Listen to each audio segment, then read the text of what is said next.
Waalaikumsalam warahmatullahi wabarakatuh. Ini Pak Ustadz, ini kan kita ini harus selawat, Ya. kalau bisa sepanjang hari. Ya. Kemudian selawat Nabi, saya setel ini, walaupun kecil, nggak saya mati-matikan. Kadang-kadang ya berhenti, kadang-kadang ya kita ingat. Tapi kalau saya nggak pakai ini, suka lupa. Seharian itu kadang-kadang lupa gitu.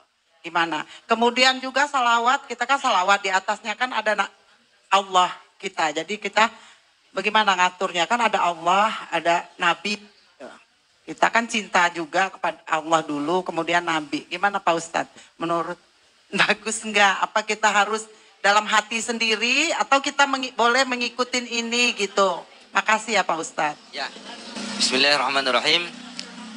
Apakah kita boleh mendengar dari YouTube itu Bu ya?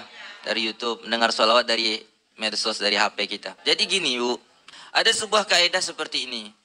Setiap wasilah kepada sesuatu, maka hukumnya sesuatu tersebut. Wasilah kita untuk berzikir, maka wasilahnya itu pun dihukumi zikir.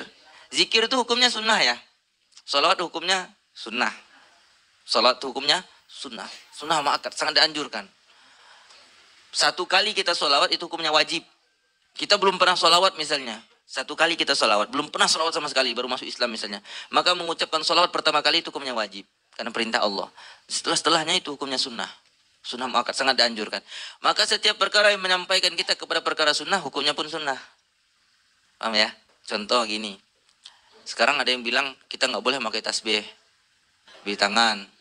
Memang kalau kita mau pakai tangan itu lebih baik. Lebih baik. Tapi bukan berarti pakai tasbih nggak boleh. Kalau tasbih kita gunakan untuk zikir, hukumnya pun sunnah. Sebagaimana zikir itu hukumnya sunnah. Wasilah kepada suatu perkara, hukumnya sebagaimana suatu perkara tersebut. Nah, begitu ya. Nah, mendengar sholawat dari HP, boleh apa tidak? Sangat boleh. Sangat boleh. Sangat boleh. Kalau kita tergerak, alhamdulillah kita tergerak, hati kita, lisan kita tergerak. Kemudian apa tadi Bu? Ya. Apakah kita harus sholawat terus nggak pernah kita zikir kepada Allah? Maka zikir juga penting. Zikir juga penting. Maka ulama kita itu membagi tiga. Para ulama itu membagi tiga. Cinta kita terhadap diri kita dengan istighfar. Cinta kita dengan Allah dengan tasbihat. Subhanallah, alhamdulillah, wa la ilaha illallah, Allahu akbar, subhanallah, alhamdulillah. Pagi 100 kali, sore 100 kali. Itu minimal. Minimal Bu. Apalagi ibu-ibu kalau misalnya nggak ada kegiatan, pegang tasbih digital itu ya, yang pencet-pencet itu bisa kelihatan. Kadang-kadang perasaan kita sudah banyak, betul. Padahal mah baru dikit ternyata. Megang itu kan bisa kekontrol udah berapa. Kalau lebih bagus, kalau kurang sempurnakan. 100 kali minimal itu. Cinta terhadap diri kita, kita istighfar 100 kali. Minimal sehari, pagi, sore.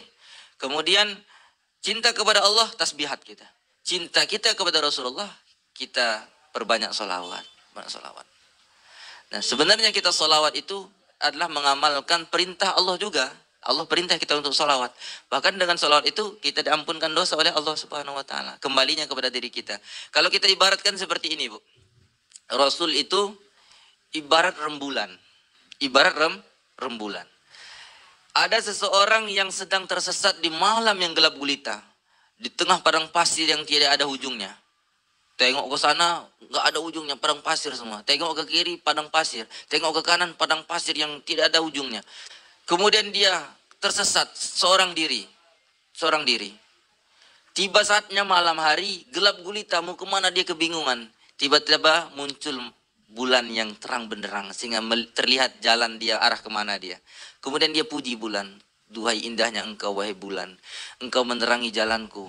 Engkau adalah bulan yang sempurna. Pujian-pujian dia berikan kepada bulan. Begitu juga, bulan itu tidak ada ngaruh dengan pujian orang tadi. Begitu juga dengan Rasulullah. Kita puji-puji Rasulullah. Kita memperbanyak salawat dengan berbagai macam bentuk salawat kita kepada Rasulullah. Sebenarnya nggak ada pengaruh kepada Rasul. Nggak menambahkan derajat martabat Rasul, tidak. Rasul sempurna derajat martabat di sisi Allah.